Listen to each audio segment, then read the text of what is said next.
यहाँहरू सबैलाई जय मसीह। हाम्रो टोडा अनलाइन सङ्गतिमा यहाँहरूलाई हार्दिक स्वागत गर्दछौँ।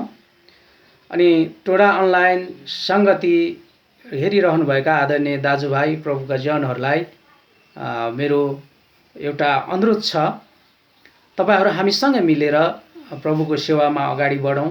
अनि यो च्यानललाई तपाईले सब्स्क्राइब अनि नजिकै भएको बेल आइकनलाई दबाएर हामीसँग जोडिनुहोस् अनि लाइक र सेयर पनि गरिदिनु होला, किनभने हामी सँगै मिलेर प्रभुको सन्देश हरेक गाउँ बस्तीहरूमा हामी पुर्याउनेछौँ।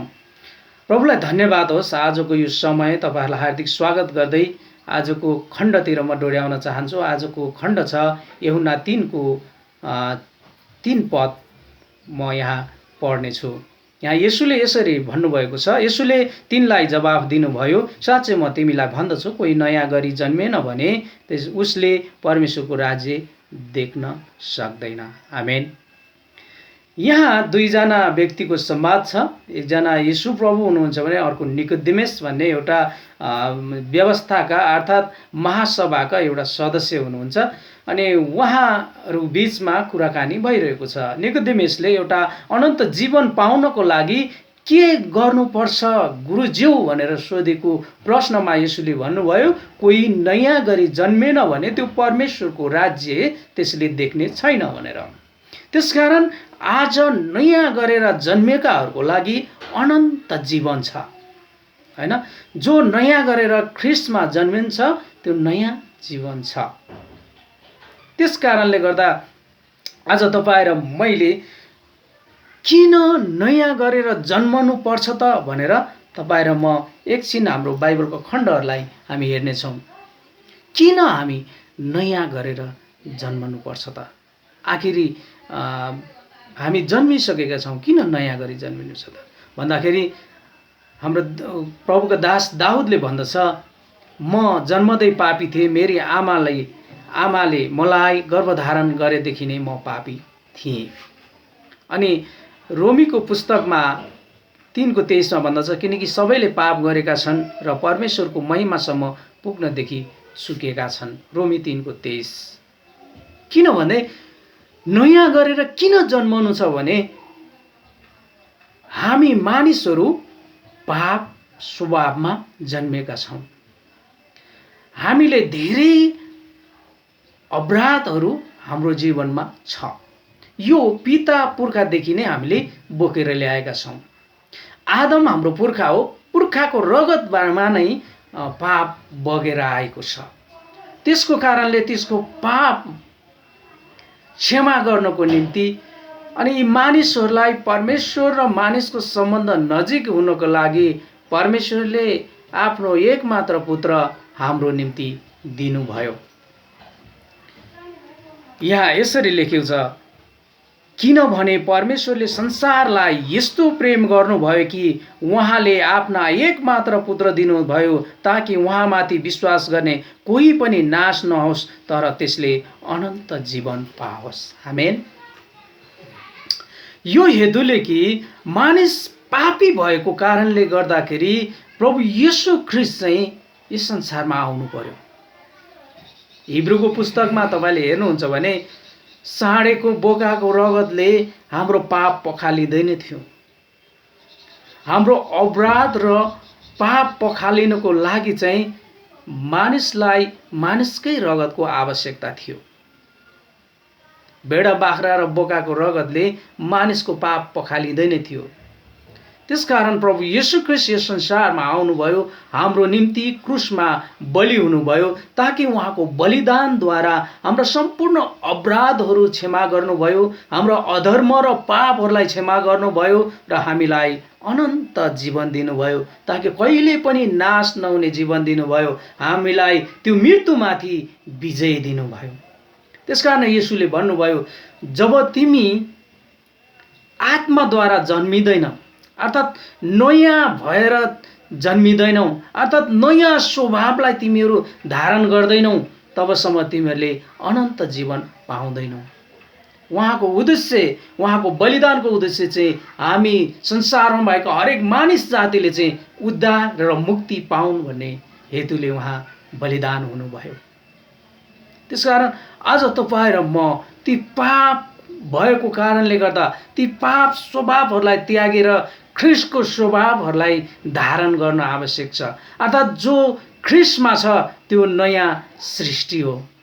आमेन। जो चाहिँ ख्रिस्टमा छ त्यो नयाँ सृष्टि हो, पुराना कुरा बिति गएको छ। आज तपाईँ र म जब ख्रिस्टमा छौँ भने त्यो नयाँ सृष्टि हो, तपाईँको नयाँ जीवन हो। अनि त्यो नयाँ जीवनमा कहिले पनि सांसारिक स्वभावले राज गर्दैन। सांसारिक स्वभावले त्यो नयाँ जीवनमा कहिले पनि राज गर्दैनन्। त्यहाँ त मात्रै ख्रिस्टको स्वभावले राज गर्छ। ख्रिस्टको आत्मा अर्थात् पवित्र आत्माले वास गर्दछ। अनि जो व्यक्ति चाहिँ जिउन अनि उसको हरेक शैलीहरू, जीवन जिउने शैलीहरू, उसले बोल्ने शैलीहरू, उसले काम गर्ने शैलीहरू, उसले समाजमा बाँच्ने उसको शैलीहरू, हरेक शैलीहरू चाहिँ परिवर्तन भएको हुन्छ। त्यसकारण जब हामी ख्रिस्टमा नयाँ भएर जन्मिँदैन नि उसले कहिले पनि अनन्त जीवन पाउने छैन। त्यसकारण येशू प्रभुले यही कुरा भन्नुभयो। आज मानिस र परमेश्वरको बीचमा चाहिँ ठुलो धाँधो खाडल थियो। सुरुको मानिस आदम र हव्वासँग परमेश्वर सधैँ संगति गर्नुहुन्थ्यो अनि उहाँ परमेश्वर र मानिसको सम्बन्ध धेरै नजिक थियो। तर जब मानिसले पाप गरे त्यसपछि परमेश्वर र मानिसको सम्बन्ध निकै टाढो भएको थियो। अनि परमेश्वरले यी मानिसलाई फेरि आफू नजिक ल्याउनको लागि, मानिसलाई आफूसँगै मिलापमा ल्याउनको लागि ख्रिस्ट येशू हाम्रो निम्ति यस संसारमा पठाइदिनु भयो, जहाँ उहाँद्वारा भएर हामी परमेश्वरमा मिलाप पाएका छौँ। औ आज तपाईँ र म चाहिँ परमेश्वरको पवित्र जनहरू हौँ। त्यसकारण आज म तपाईँलाई भन्न गइरहेको कुरा चाहिँ अनन्त जीवन, ख्रिस्टमा अनन्त जीवन छ। यूहन्ना 3 को 16 को अन्तिम खण्डले भन्दछ, किनकि कोही पनि नाश नहोस् तर त्यसले अनन्त जीवन पाओस् भन्ने हेतुले ख्रिस्ट यस संसारमा आएर हाम्रो पापको निम्ति बलिदान हुनुभयो। औ कि अनन्त जीवन भनेको चाहिँ कहिले पनि नाश नहुने जीवन, सधैँभरि रहिरहने जीवन। तपाईलाई थाहा छ कति फेरा हाम्रो हजुरबाहरूले 84 लाखको जुनी हुन्छन् भनेर भन्नुहुन्थ्यो। अनि कहिलेकाहीँ हामीले कुकुरलाई भात दिएन भने अनि हेर तँलाई अर्को जुनीमा यो कुकुरले तँलाई भात दिन्न, अर्को जुनीमा यो कुकुर मानिस हुन्छ भनेर भन्नुहुन्थ्यो। तर धर्मशास्त्र बाइबलले कहिले पनि जनावर मान्छे हुन्छ भनेर भन्नुहुन्न। किनभने मानिस नै हो, उस अनन्तसम्म रहन्छ। जसले ख्रिस्टलाई विश्वास गर्छ ऊ अनन्तसम्म ख्रिस्टसँगै राज्य गर्छ। त्यसकारण तपाईँ र म अनन्त जीवन पाउनको लागि पहिलो कुरा तपाईँ र मेरो जीवन चाहिँ नयाँ भएर ख्रिस्टमा जन्मिनुपर्छ। ख्रिस्टलाई तपाईले मेरो प्रभु र मुक्तिदाता भनी ग्रहण गर्नुपर्छ र उहाँको स्वभाव अनुसार, उहाँले दिनुभएको नियम अनुसार, उहाँले दिनुभएको आदेश अनुसार तपाईँ र मैले जीवन व्यतीत गर्नुपर्छ। यदि तपाईँ र मैले यसरी जीवन जियो भने चाहिँ तपाईँ र म साँच्चै नै नयाँ भएर जन्मेका छौँ। हिजो चुरोट खाने व्यक्तिले आज चुरोट खाँदैन, हिजो रक्सी खाएर हिँड्ने व्यक्ति आज रक्सी खाँदैन, हिजो गाली ग्लोज र श्राप भएको मुखबाट आज आशिषको झरीहरू, शब्दहरू निस्किन्छ भने जब तपाईँ ख्रिस्टमा नयाँ भइसकेको छ। त्यसकारण नयाँ ख्रिस्टको नयाँ स्वभावलाई धारण गर्नु नै ख्रिस्टको यो नयाँ जीवन हो। तपाईँ र मैले ख्रिस्टलाई हृदयले स्वीकारेको कुरा चाहिँ तपाईँ र मेरो जीवनबाट देखिनु हो। जुन ख्रिस्टको स्वभाव चाहिँ तपाईँ र मेरो जीवनबाट देखिनु हो। त्यसकारणले गर्दा अनन्त जीवन पाउनको लागि चाहिँ सबैभन्दा पहिलो कुरा तपाईको जीवन परिवर्तन हुनुपर्छ। आमेन। तपाईको जीवन परिवर्तन हुनुपर्छ। तपाईको जीवनमा, तपाईको हृदयमा ख्रिस्टको आत्माले वास पाउनुपर्छ, अर्थात् पवित्र आत्माले वास गर्नुपर्छ। अनि तपाईको जीवनबाट ती आशिषका कुराहरू निस्किँदछ। अनि संसारमा हेर्ने सबै मानिसले तपाईलाई भन्नेछन् यिनीहरू त साँच्चै नै असल मानिसहरू हुन्, जुन जीवनमा ख्रीष्टको स्वभावहरू झल्किँदछ। त्यस कारणले गर्दा तपाईँ र म पुराना स्वभावमा होइन, नयाँ स्वभावमा जन्मिनुपर्छ, अर्थात् नयाँ आत्मामा जन्मिनुपर्छ। तपाईँ र मेरो जीवनमा नयाँ ख्रीष्टको वचनहरू चाहिँ प्रचारित हुनुपर्छ जीवनबाट। त्यस कारणले गर्दाखेरि आज तपाईँ र मैले चाहिँ नयाँ जीवन पाउनुपर्छ। अर्थात् जब नयाँ भएर हामी जन्मिन्छौँ त्यसले अनन्त जीवन पाउँदछ। अनि ख्रीष्टको इच्छा पनि यही थियो। उहाँले फेरि पनि भन्नुभयो, जसले उहाँमाथि विश्वास गर्छ त्यसले अनन्त जीवन पाउँछ। यूहन्ना 3:15। जसले उहाँलाई विश्वास गर्छ त्यसले अनन्त जीवन पाउँछ। आज विश्वास गर्नेहरूसँग अनन्त जीवन छ। जब अनन्त जीवन तपाईले पाउनु भएको छ भने तपाईको हरेक स्वभावहरुमा, बोली वचनहरुमा, तपाईको व्यवहारमा, तपाईले गर्ने कार्यहरुमा, सबै कुरामा तपाई नयाँ भएको छ, अर्थात् परिवर्तन भएको छ। त्यसकारणले गर्दा जसले ख्रीष्टलाई विश्वास गर्छ त्योसँग अनन्त जीवन छ। त्यसकारण आज यदि कसैले ख्रीष्टलाई ग्रहण गर्नुभएको छैन, उहाँलाई विश्वास गर्नुभएको छैन भने तपाईले आज नै ख्रीष्टलाई ग्रहण गर्नुहोस्। संसारमा सबैभन्दा ठूलो उत्तम कुरा भनेको ख्रीष्टलाई ग्रहण गर्नु हो।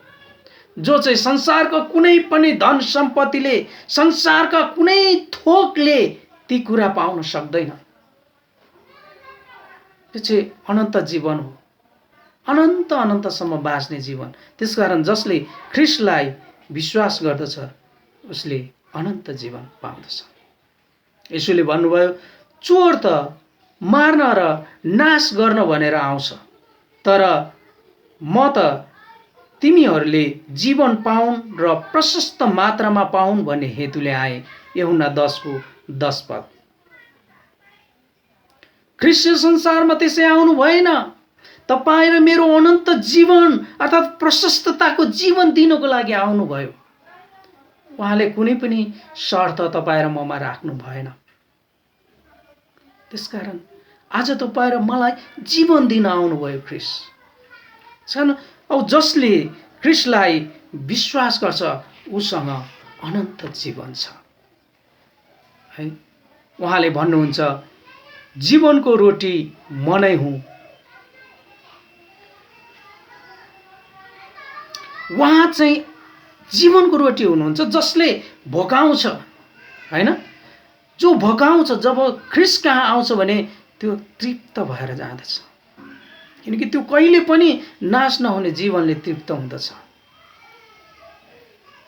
अनि उहाँले भन्नुहुन्छ, बाटो, सत्य र जीवन म नै हुँ, मद्वारा बाहेक कोही पनि पिता कहाँ पुग्न सक्दैन। यूहन्ना 14:6। बाटो, सत्य र जीवन चाहिँ ख्रीष्ट हुनुहुन्छ। उहाँ बाहेक कोहीद्वारा पनि प्रभुको राज्यमा प्रवेश गर्न सक्दैन, अर्थात् स्वर्गमा राज्यमा प्रवेश गर्न सक्दैन, अनि त्यो अनन्त जीवन प्राप्त गर्न सक्दैन। सत्य बाटो चाहिँ उहाँ हुनुहुन्छ, जुन बाटोद्वारा भएर आज तपाईँ र म आफ्नो घर स्वर्गसम्म जाने यात्रामा को यात्रीहरू हौँ। जब हामी पृथ्वीमा ताते ताते गर्दैछौँ, स्वर्गको निम्ति हामी हिँड्दैछौँ। जो चाहिँ ख्रीष्टमा छ त्यो मानिससँग अनन्त जीवन छ। त्यसकारणले गर्दाखेरि बाटो, सत्य र जीवन चाहिँ उहाँ नै हुनुहुन्छ। उहाँ बाहेक कोहीद्वारा पनि परमेश्वरको राज्यमा प्रवेश गर्न सक्दैन।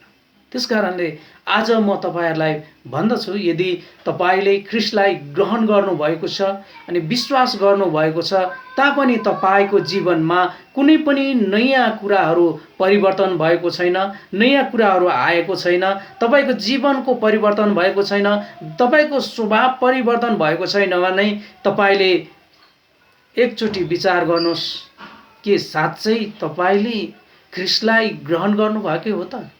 के तपाईले ख्रीष्टलाई हृदयले स्वीकार गर्नुभएको हो त? के तपाईको ले ख्रीष्टमा बप्तिस्मा लिनै भएको हो त? एकचोटि विचार गर्नुहोस्। यदि तपाईले साँच्चै नै तपाईले ती कुराहरू क्रिस्चियन भइसकेपछि पनि, ख्रीष्टलाई ग्रहण गरिसकेपछि पनि तपाईको जीवन परिवर्तन भएको छैन भने विचार गर्नुहोस्, तपाईको जीवन अझै पनि नयाँ भएर जन्मिएको छैन। हैन, तपाईको जीवन अहिलेसम्म नि नयाँ भएको छैन। तपाईको जीवन पनि अझै ख्रीष्टको राज्यमा योग्य भएको छैन भन्ने कुरा हो। त्यसकारण विश्वास गर्नु मात्रै ठुलो कुरा होइन, उहाँमा भरोसा गर्नु चाहिँ सबैभन्दा ठुलो कुरा हो। विश्वास त शैतानले पनि गर्छ, तर क्रिस्चियनहरूले चाहिँ विश्वास मात्रै गर्दैन, उहाँमा पूर्ण भरोसा राखेर आफ्नो जीवनलाई ख्रीष्टमा समर्पित गरेर आफ्नो जीवनलाई परिवर्तन गर्छ, अर्थात् नयाँ भएर उनीहरू जीवन जिउँछ। अनि जसको चाहिँ अनन्त जीवन स्वर्गमा सञ्चय भएर बसेको हुन्छ। जसले चाहिँ ख्रीष्टलाई ग्रहण गर्छ, विश्वास गर्छ, जसले ख्रीष्टलाई पछ्याउँछ, उसको जीवन चाहिँ अनन्त अनन्त छ, कहिल्यै पनि नाश नहुने जीवन छ। यदि तपाईले आज ख्रीष्टलाई पाउनु भएको छ, ख्रीष्टद्वारा तपाईको जीवन, चरित्र, व्यवहार र बोली परिवर्तन भएको छ भने साँच्चै नै तपाईले संसारका सबै कुराभन्दा ठुलो कुरा पाउनु भएको छ, त्यो स्वर्गीय राज्य। त्यो आफ्नो घरमा तपाईँ फर्किँदै हुनुहुन्छ। त्यसकारणले गर्दाखेरि विचार गर्नुहोस्, तपाईँको जीवन कसरी जिउँदै हुनुहुन्छ अनि तपाईँ कसरी प्रभुमा समर्पित हुँदै हुनुहुन्छ। यदि भएको छैन भने तपाईँले आज नै प्रभुलाई आफ्नो हृदयभित्र राख्नुहोस् र तपाईँको बोली, व्यवहार र परिवर्तन ख्रीष्टको इच्छाअनुसार जिउनुहोस्। जब तपाईँ ख्रीष्टको इच्छाअनुसार जीवन जिउनुहुन्छ, तपाईँलाई सबैले क्रिस्चियन भनेर चिनिन्छ अनि तपाईलाई सबैले असल मानिस भनेर चिन्नुहुन्छ। त्यसकारण त्यति मात्रै होइन, संसारले त्यति मात्रै भनेर पुग्दैन। संसारले त्यति मात्रै भनेर तपाईँ खुसी नहोस्, तर त्योभन्दा ठुलो कुरो तपाईले अनन्त जीवन पाउनु भएको छ। त्यसकारण तपाईले प्रभुमा भरोसा राख्नुहोस्। प्रभुले तपाईलाई कुनै कुराको खाँचो हुनु दिनुहुने छैन, कुनै कुराको अभाव हुनु दिनुहुने छैन। प्रभुले सबै कुरा हामीलाई दिनुहुनेछ। आमेन। प्रभुलाई धेरै धन्यवाद होस्। आजको वचन, तपाईहरुको परमेश्वरको वचनलाई म यही राख्न चाहन्छु। आउँदा दिनहरुमा पनि तपाईहरुले माया गरिदिनु होला, हेर्दै जानु होला अनि यो टोडा अनलाइन च्यानललाई सब्स्क्राइब अनि शेयर, लाइक अनि बेल आइकनलाई दबाई हामीसँग सहभागी हुनु होला भन्दै बिदा चाहन्छौँ। जय मसीह। प्रभुले यहाँलाई प्रशस्त आशिष दिनुभएको होस्। आमेन।